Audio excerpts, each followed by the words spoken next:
आप सुन रहे हैं जासूस।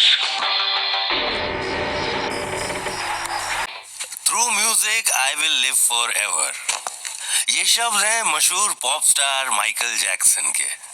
माइकल जैक्सन अद्भुत व्यक्तित्व, प्रतिभाशाली और बेहद सुंदर आत्मा। आज की कहानी उनसे ही जुड़ी है।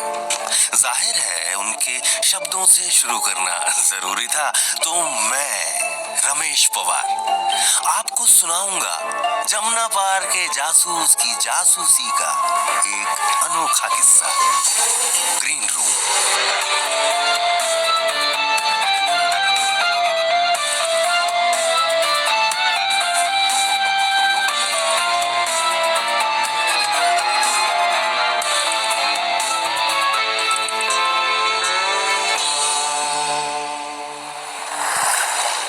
अक्टूबर 1996, लगभग एक महीने पहले भुवन अपने गांव से लौटकर दिल्ली वापस आया और स्टेशन से सीधा मेरे निवास।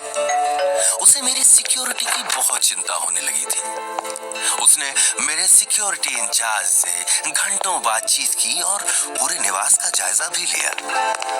मुझे कुछ समझ में नहीं आ रहा था, तो मैंने पूछ लिया, अरे क्या बात है भुवन, इतनी चिंता क्यों कर रहे हो?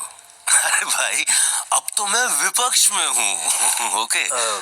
कुछ नहीं सर, मुझे अचानक ख्याल आया तो मैंने सोचा एक बार मुआयना कर लूं।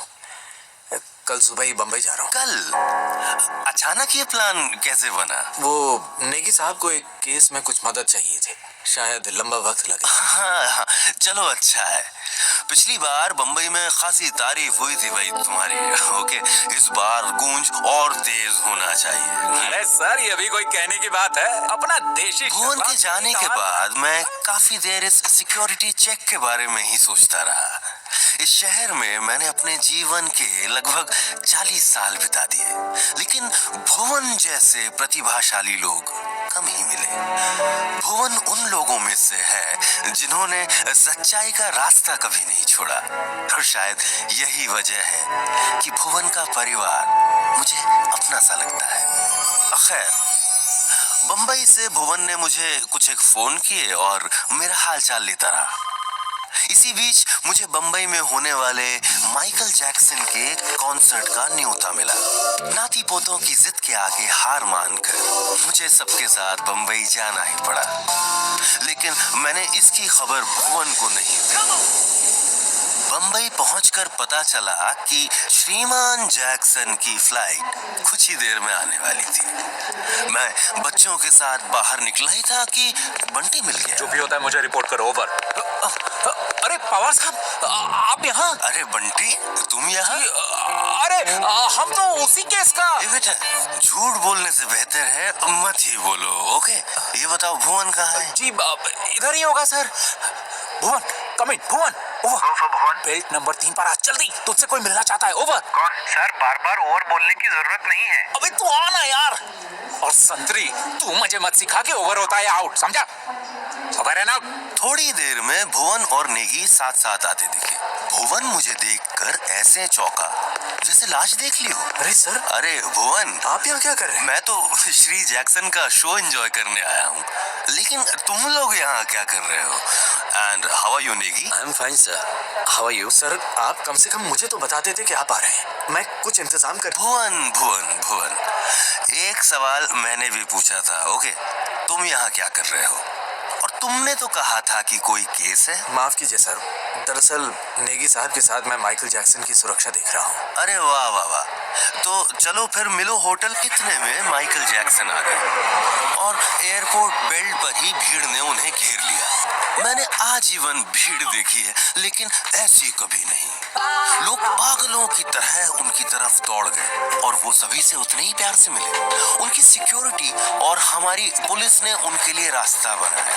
एयरपोर्ट के दरवाजे पर एक बॉलीवुड अभिनेत्री ने पारंपरिक वेशभूषा में तिलक से और महाराष्ट्र के एक बड़े राजनेता ने मराठी बैंड के साथ उनका स्वागत किया। लाल जैकेट पहने जैक्सन जी इस पूरे पूरे स्वागत से अभिभूत हो गए। उन्हें उनके कॉन्वॉय के साथ उनके होटल भेजा गया और भुवन उनकी सिक्योरिटी में उनके साथ चला गया। मैं अपने परिवार के साथ अपने होटल आ गया, जहां अगली सुबह मेरी मुलाकात भुवन और बंटी से हुई। भुवन से मिलकर मुझे ऐसा लगा जैसे वो मुझे बंबई में देखकर खुश नहीं है। बहुत देर बात को इधर उधर घुमाने के बाद मैंने सीधे सीधे पूछ ही लिया, भुवन आखिर बात क्या है? कुछ नहीं सर, बात क्या होगी? कुछ नहीं। अरे भाई भुवन, मैं हमेशा पूछता हूँ, तुम कहते हो कुछ बात नहीं है। मैं कुछ पूछ रहा हूँ तुमसे। मैं वहाँ आपकी सिक्योरिटी का पूरा बंदोबस्त करके क्या आया। होगा मुझे? तुम्हें किस बात का डर है, मुझे जरा बताओगे? कुछ नहीं सर, बस मेरी एक रिक्वेस्ट है, अगर आप मान ले तो। हाँ भाई हाँ भुवन, कह के तो देखो, तुम्हारी बात मैंने कभी टाली है। जब तक आप बंबई में हैं, आप मेरे साथ ही रहेंगे। आपकी सुरक्षा को मैं पर्सनली हैंडल करूंगा। ठीक है ठीक है, लेकिन अब तो बता दो बात क्या है। सर प्लीज, अभी इस कॉन्सर्ट के खत्म होने तक मैं आपको कुछ भी नहीं बता सकता। तभी बंटी की जेब में रखा सैटेलाइट फोन बज उठा। अरे यार, इसका रिसीवर कैसे उठाते हैं? Hello, yes speaking. क्या? मैं अभी आता हूँ, उसको डिटेन करो। क्या हुआ? एमजे की लिफ्ट में कोई घुस गया है और लिफ्ट सीधा उसके फ्लोर पर जा रही है। हमें जल्दी चलना होगा। सर आप भी चलिए, मैं आपको यहाँ छोड़कर नहीं जा सकता, प्लीज। हाँ ठीक ठीक है भाई, चलता हूँ। ओके।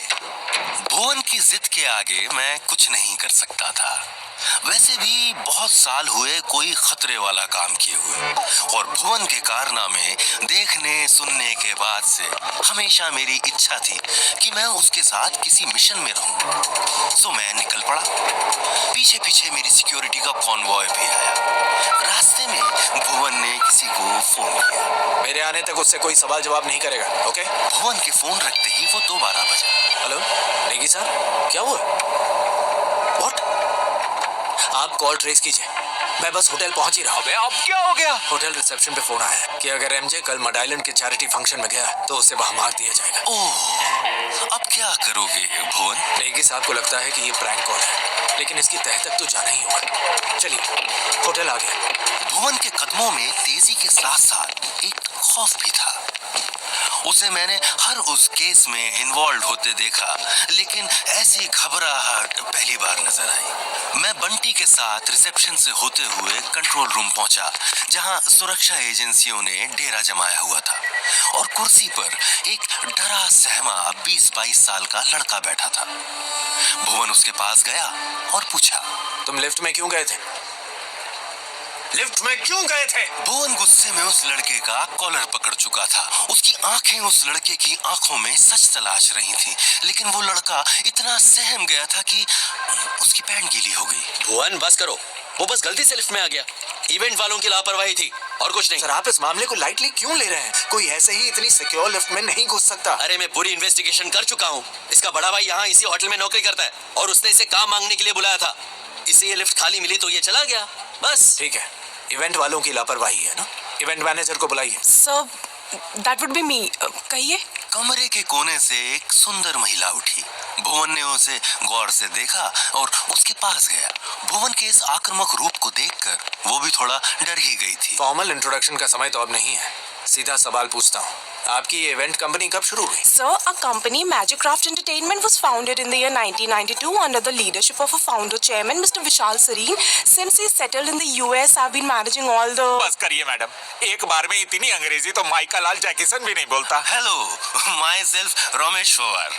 आपने मेरा नाम तो सुना ही होगा। मैडम मुझे एक बात बताइए, अगर आपकी कंपनी 4-5 साल पुरानी है तो इतने बड़े इवेंट का टेंडर कैसे मिल गया? Sir, we are glad that we got this opportunity to host Mr. Jackson. आप कहाँ की बातें कर रही हैं? फिलहाल आप मुझे कॉल के बारे में बताइए। जी सर, अभी थोड़ी देर पहले हमें बैंड्रा कोला कॉम्प्लेक्स के एक मॉल से धमकी भरा कॉल आया कि इफ मिस्टर जैक्सन अगर मड आइलैंड वाले चैरिटी फंक्शन में गए तो क्या कोई उस मॉल में गया सिक्योरिटी फुटेज चेक करने कि ये कॉल किसने किया है? हाँ, हमारी एक टीम गई है वहाँ, आते ही होंगे। लेकिन सुनो भुवन, अभी थोड़ी ही देर में बॉलरूम में डिनर का फंक्शन है। बम्बई और देश भर के बड़े बड़े लोग भी यहाँ मिलने आएंगे, उसके इंतजाम भी देखने हैं। ओके? रवीना टंडन भी आएगी क्या? लिस्ट में नाम तो है उनका, क्यों, क्या हुआ? अरे कुछ नहीं सर, जनरल इन्फॉर्मेशन सुबह से लेकर शाम तक। पवार साहब, आप मेरे साथ आइए, मुझे एमजे के साथ ही रहना है। मैं बंटी के साथ बैठता हूँ ना, ओके है ना बंटी? सर बंटी के पास बहुत काम है, आप मेरे साथ आइए ना। भुवन का ये आग्रह मुझे थोड़ा अजीब लगा। मैं उसके साथ कमरे से बाहर निकला ही था कि तभी एक आदमी कमरे में गया और अंदर से नेगी की आवाज आई। भुवन, फुटेज आ गया। भुवन दौड़कर दोबारा अंदर गया। नेगी ने एक वीसीआर टेप चलाया जिसमें मॉल की सीसीटीवी फुटेज थी। भुवन टीवी पर आंखें गड़ाए बैठ गया और गौर से देखने लगा। स्टॉप। फुटेज में एक आदमी लेदर जैकेट पहने, चश्मा लगाए, एक लैंडलाइन से कहीं फोन कर रहा था। उसे देखकर भुवन, बंटी और नेगी तीनों चौंक गए। ये यहाँ भी? लेकिन ये है कौन? नेगी साहब, टाइम कोड मैच कीजिए। 5:24 PM। उसी वक्त तो यहाँ कॉल आया था। फिर हमें इस बात को सीरियसली लेना ही होगा। एमजे का मड आइलैंड वाला फंक्शन कैंसिल करना पड़ेगा। लेकिन भुवन, उन्होंने खुद ही रिक्वेस्ट करके अनाथ बच्चों के लिए फंक्शन रखवाया है, मुश्किल होगा। मैं कैंसिल करवा सकता हूँ। हाँ सर प्लीज, आप ही कुछ कीजिए। आप मुझे तो बस कुछ फोन ही करने थे। मैंने कुछ 4-5 लोगों को फोन किया और कुछ ही देर में फंक्शन कैंसिल हो गया। भुवन और बंटी ने राहत की सांस ली। मुझे अभी भी समझ नहीं आ रहा था कि भुवन माइकल जी की सुरक्षा को लेकर इतना परेशान क्यों है और मुझे साथ साथ लेकर क्यों घूम रहा है। खैर, भुवन मुझे लेकर बॉल रूम आया जहां देश भर के तमाम बड़े बड़े लोग और सेलिब्रिटीज पहुंचे हुए थे। इंतजार था श्रीमान जैक्सन का। पता चला कि फंक्शन कैंसिल होने की वजह से वो बहुत दुखी हुए हैं। कुछ 1-1.5 घंटे बाद वो बॉल रूम आए और सबसे खुशी से मिले। पूरे इवेंट में भुवन परेशान सा घूमता रहा, नजरें कभी जैक्सन बाबू की तरफ तो कभी मेरी तरफ। जब तक डिनर करके श्रीमान जैक्सन अपने कमरे में नहीं चले गए, भुवन को चैन नहीं आया। उनके जाने के बाद भुवन मुझे ड्रॉप करने के लिए मेरे होटल आया। गुड नाइट सर, कल शाम कॉन्सर्ट में मुलाकात होती है। आप होटल में ही रहिएगा और अगर कहीं भी जाना हो तो मुझे बता दीजिए, मैं आ जाऊंगा। तुम जैक्सन पर ध्यान दो भुवन, वो जरूरी है। ओके, आप ज्यादा जरूरी हैं सर। Good night. अगली शाम कॉन्सर्ट था अंधेरी स्पोर्ट्स कॉम्प्लेक्स में। मैं अपने नाती पोतों के साथ वेन्यू पर पहुंचा तो भुवन बाहर ही मिल गया। मैंने पहली बार भुवन के हाथ में बंदूक देखी थी। बाहर तगड़ी चेकिंग चल रही थी। एक एक इंसान, चाहे वो वीआईपी हो या साधारण, सबकी तसल्ली से चेकिंग हो रही थी और भुवन खुद बंटी के साथ सुपरवाइज कर रहा था। भुवन मुझे देखते ही खड़ा हो गया। अरे सर, आप फिर मुझे बिना बताए आ गए, मैं लेने आ जाता ना। देखो भुवन, एक बात बताऊं, आज से 60 साल पहले बेटा मेरी उम्र 15 की थी, तब मुझे गार्जियन की जरूरत पड़ती थी, अब नहीं। ओके सर, आप अपनी सिक्योरिटी को इतने हल्के में क्यों ले रहे हैं? नहीं, मेरी सिक्योरिटी में 8 बंदूकधारी कमांडोज लगे हैं बेटा। जरूरत होती तो मैं बुला लेता ना। अबे तू बेकार में बहस कर रहा है। सर आ तो गए ना। हाँ, अब आ ही गए हैं तो क्या बोलूं। चलिए सर, मैं आपके साथ आ रहा हूँ। बंटी, तू देख ले और जरूरत पड़े तो नेगी को बुला लेना। Yes sir. No fear when Bunty Chowk is here. जय हिंद। भुवन हमारे साथ ही अंदर तक आया और हमें हमारी सीट पर बैठाया। उसने स्टेज को चारों तरफ से देखा कि तभी इवेंट मैनेजर सामने से निकली। भुवन ने उसे रोक लिया। Excuse me madam, yes sir. कैसा जा रहा है सर? बहुत स्ट्रेस है सर, अभी तो लाइट वालों ने फाइनल सेटिंग नहीं की है। उधर दूरदर्शन का कैमरामैन अपने केबल लाना भूल गया है सर, और बाहर तो इतनी भीड़ आ गई है कि पूरा ऑडिटोरियम भरने के बाद भी लोग लाइन में दिखेंगे सर। कुछ गुंडे बाहर ही बैठ गए कि वो शराब पियेंगे तो oh my God Michael Jackson के गाने सुनते हुए। अब मैं इन सब में ओ माय गॉड। बस बस बस, एमजे कहाँ है? सर वो ग्रीन रूम में है, मेडिटेशन कर रहे हैं। Okay, thank you. मैनेजर के जाने के बाद भुवन मेरी तरफ पलटा और मुझे मेरी ही सुरक्षा के टिप्स देने लगा। बच्चे ये सब सुनकर हंसने लगे। सर, अब आप शो खत्म होने तक यहीं रहिएगा। कहीं भी जाना हो ना तो किसी सिक्योरिटी वाले को साथ लेकर जाइएगा। बच्चों, तुम लोग ध्यान रखना। ओके सर, मैं वॉशरूम जा सकता हूँ क्या? जी, चलिए मैं ले चलता हूँ। कोई जरूरत नहीं है, मुझे बोर्ड दिख रहा है। ओके, तुम जाओ अपना काम करो भुवन। भुवन ने हंसते हुए मुझे देखा और चला गया। मैं भी धीरे धीरे चलता हुआ वॉशरूम पहुंचा। अंदर से दरवाजा बंद करते ही सामने बेसन पर हाथ धो रहे आदमी ने मुझे नमस्ते किया। नमस्ते पवार साहब। नमस्ते। अब मैंने उसे गौर से देखा। ये तो वही आदमी था जो कल सीसीटीवी फुटेज में फोन करते दिखा। वही लेदर जैकेट, वही काला चश्मा और सामने रखी एक पिस्तौल। मैं सकपका गया। उसने पिस्तौल मेरी तरफ तान दी। भागिए मत सर, यहाँ कोई भुवन पांडे नहीं है। मुझे तो बस आपसे कुछ बात करनी है, फिर आप अपनी फैमिली के साथ शो एंजॉय कर। नहीं नहीं नहीं नहीं नहीं नहीं नहीं, उसके बाद तो आपको दिल्ली जाना पड़ेगा। क्या चाहते हो? भुवन को हराना चाहता हूँ। मुझे आपकी मदद चाहिए सर। और तुमसे किसने कहा कि भुवन को हराने में मैं मदद करूंगा? कुछ फोटोज ने, आप देखना चाहेंगे? उसने अपनी जेब से एक लिफाफा निकाला और उसमें से निकली चंद तस्वीरें मेरे नाती पोतों की।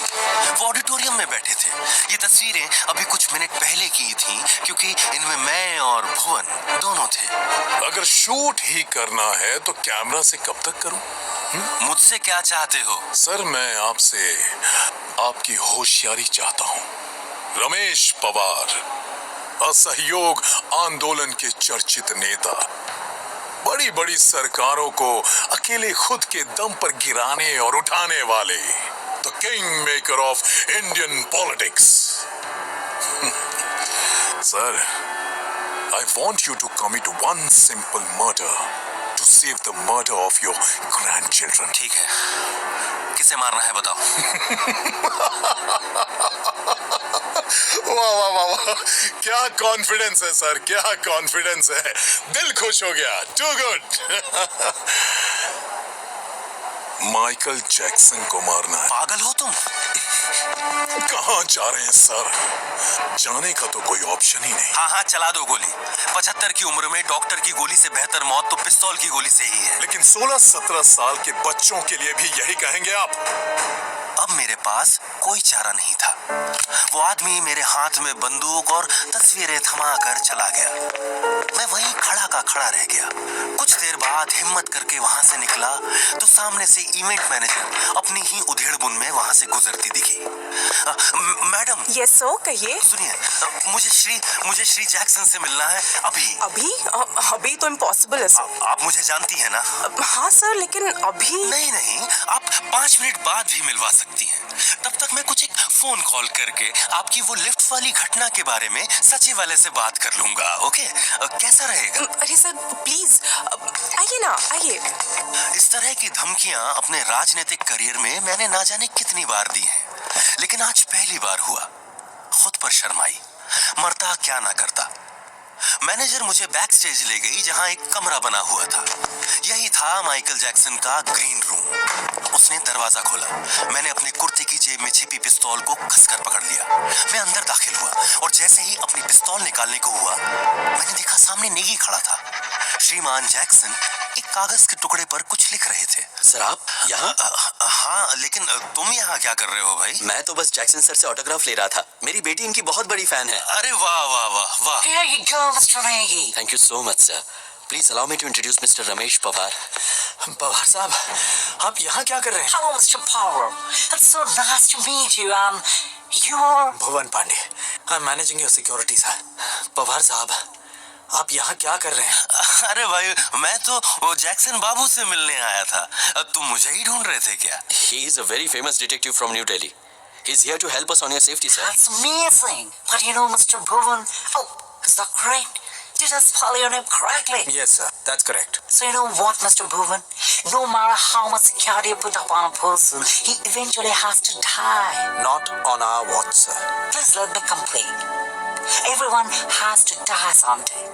But I will live forever through my music. No assassin or killer can kill my music. Okay? Well, you guys have a fun chit-chat. I'll stay to farm on. See ya. इतना कहकर Jackson जी बाहर की तरफ जाने लगे। जैसे ही वो मेरे सामने से गुजरे, मैंने अपनी जेब से पिस्तौल निकालकर उनकी पीठ की तरफ तान दी। भुवन ने मुझे देखा और मेरी तरफ कूद पड़ा। बंदूक अब भी मेरे हाथ में थी। जैक्सन अपनी ही धुन में चला जा रहा था और मैं अब भी उस पर निशाना लगाने की कोशिश कर रहा था। मैंने पिस्तौल का हैमर पीछे की तरफ खींचा कि तभी एक गोली चली। जैक्सन स्टेज पर पहुंच चुके थे और संगीत के शोर में गोली की आवाज दब गई थी। गोली मुझे लगी थी। भुवन एक पल के लिए मुझसे दूर हटा और मेरे सीने की तरफ देखने लगा। मैं पलटा, खून की धार बह निकली थी। वो गोली नेगी की बंदूक से आई थी। I am sorry sir, sorry Bhuvan, लेकिन वो एमजे पर गोली चला देते। भुवन की आंखें दुख और गुस्से से लाल होने लगी थी। मुझे बस अब धीरे धीरे एक गूंज सुनाई देती जा रही थी। मेरी आंखें बंद हो रही थी। भुवन दौड़कर नेगी के पास गया और लात से बरसाने लगा। मेरी आंखों के सामने अंधेरा छा रहा था। खून लगातार बहे जा रहा था। मैंने भुवन को बुलाया। भुवन भुवन दौड़ा दौड़ा मेरे पास आया और मुझे पकड़कर मेरा सर अपनी गोद में रख लिया। वो लगातार कुछ कहते जा रहा था, लेकिन मैं सुन नहीं पाया। उसने दोनों हाथों से खून का रिसाव रोकने की एम्बुलेंस बुलाओ। मुझे माफ करना बेटे, मेरे पास कोई ऑप्शन नहीं था। इतना कहकर मैंने अपनी जेब से वो तस्वीरों भरा लिफाफा निकाला। भुवन उन तस्वीरों को देखकर चौंक गया और फिर वो मुझसे कुछ कहने की कोशिश करने लगा। मेरी तरफ देखते रहिए। मुझे कुछ समझ नहीं आया। भुवन चीखने लगा। उसकी आंखों से आंसू लगातार बहते जा रहे थे। मुझे उठाकर भुवन ग्रीन रूम के बाहर की तरफ भागा। नेगी भी उसके साथ आया, लेकिन भुवन ने उसकी मदद लेने से इनकार कर दिया। मुझे माइकल जैक्सन का कमरा दिख रहा था और दूर कहीं से आती उसके संगीत की आवाज। दिमाग में बार बार माइकल जैक्सन के वही शब्द गूंज रहे थे कि कोई मुझे तो मार सकता है, लेकिन मैं हमेशा जिंदा रहूंगा अपने संगीत में।